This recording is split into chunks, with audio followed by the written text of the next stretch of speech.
Hi friends, బాపు museum విజయవాడలో ఉన్న ఇది one of the most beautiful and knowledgeable place అనమాట. దీని నుంచి మీరు చాలా నేర్చుకోవచ్చు. ఒకటి వచ్చేసి మన దగ్గర ఉన్న శిలలు ఎలా ఉండేవి, ఎలా చెక్కినవి, ఇంతకుముందు ఎలా ఉండేవి, ప్లస్ విజయవాడ చుట్టుపక్కల ఉన్న ప్లేసుల్లో ఏమేమి దొరికాయి అనేది కూడా తెలుసుకోవచ్చు. దీని యొక్క ఎంట్రీ వచ్చేసి కోట రూపంలో కట్టించారు. లెఫ్ట్ సైడ్ వచ్చేసి ఒక రూమ్ మాదిరి ఉంటుంది, ఒక ప్యాలెస్ లాగా. మనకి ఎదురు వచ్చేసి ఇంకొక ప్యాలెస్ ఉంటుంది. ఎదురుగా ఉన్న ప్యాలెస్లో వచ్చేసి గాంధీ గారి స్వతంత్రం టైంలో పింగళ వెంకయ్య గారి జెండా ఆవిష్కరణ విగ్రహాలు, ఒక క్వీన్ విక్టోరియా పోర్ట్రేట్ ఉంటుంది. పోర్ట్రేట్ వచ్చేసి ఆయిల్ పెయింటింగ్తో వేసినది. ఇక లెఫ్ట్ సైడ్లో వచ్చేసి పాత రాతి యుగం టైంలో యూజ్ చేసిన గొడ్డళ్ళు, రాళ్ళు, శిల్పాలు మొదలగినవి ఇటు సైడ్ ఉంటాయి. నేను మొత్తము లోపల చూపించలేకపోతున్నాను, ఎందువల్లంటే ఇక్కడ పర్మిషన్ లేదని చెప్పారు.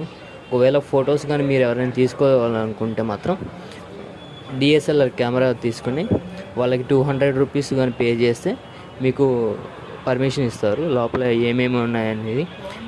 మెయిన్ నేను అబ్జర్వ్ చేసింది ఏంటంటే కింద ఫస్ట్ ఫ్లోర్లో వచ్చేసి దేవతామూర్తులు, విష్ణువు, లక్ష్మీదేవి, భూదేవి, రాముడు,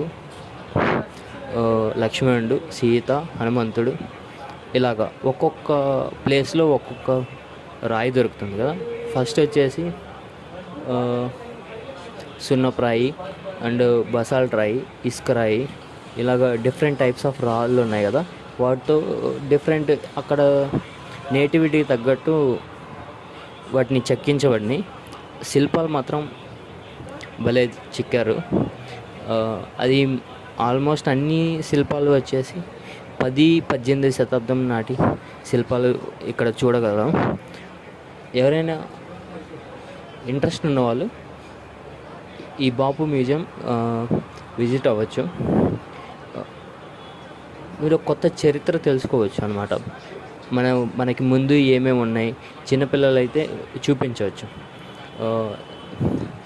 రాతి యుగం టైంలో లేదంటే ఆది మానవుల టైంలో ఏమేమి ఉపయోగించారు, మధ్యయుగం టైంలో ఏమేమి ఉపయోగించారు, వాళ్ళు వాడిన వస్తువులు, కుండలు, గన్నులు, ఫిరంగి, కత్తులు, యుద్ధం టైంలో ఏమేమి ఉపయోగించారు, ప్రతి ఒక్కటి ఇక్కడ అమర్చారనమాట.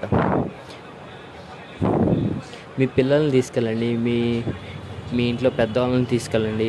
ఎంట్రీ టికెట్ వచ్చేసి 50 రూపీస్ ఉందండి. సారీ, ఇది ముందే చెప్పాలి. యాక్చువల్ ఆన్లైన్లో అయితే 20 రూపీస్ చూపిస్తుంది, బట్ ఇప్పుడు 50 రూపీస్ చేశారు. అలాగే ప్రొజెక్షన్ అయితే ఇక్కడ వేయట్లేదండి, ఎక్కువ జనాలు వస్తేనే వేస్తారంట. ఇది ఓపెనింగ్ టైమ్స్ వచ్చేసి మార్నింగ్ నుంచి ఈవినింగ్ వరకు ఉంటుంది. ఆన్లైన్లో అయితే నైట్ కూడా చూపిస్తుంది, బట్ నైట్ ఉండదు. ఇది ఓన్లీ మార్నింగ్ నుంచి ఈవినింగ్ వరకే ఉంటుంది. మార్నింగ్ వచ్చేసి 9కి స్టార్ట్ చేస్తారు, ఈవినింగ్ వచ్చేసి 4:30 లోపే క్లోజ్ చేస్తారు. సో మీకు ఇంట్రెస్ట్ ఉంటే నేను చాలా చూపిద్దాం అనుకున్నాను, బట్ వాళ్ళు పర్మిషన్ ఇవ్వలేని వల్ల నేను కొన్ని విగ్రహాలు చూపించలేకపోయాను. మీరు ముఖ్యంగా దేవతామూర్తులు మీరు ఎక్కడ చూసుండరు, ఇక్కడ మాత్రం మీరు చూడగలరు. ఆది లింగం ఉద్భవించిన ప్లేస్ అని సేమ్ అదే రూపంలో ఇక్కడ చెక్కించబడింది. చాలా బాగుంటుంది. ఇది వచ్చేసి బందర్ రోడ్ రూట్లో అంబేద్కర్ కంటే కొంచెం ముందర వస్తుంది బాపు మ్యూజియం అనేది. థ్యాంక్ యూ అండి, థ్యాంక్ యూ.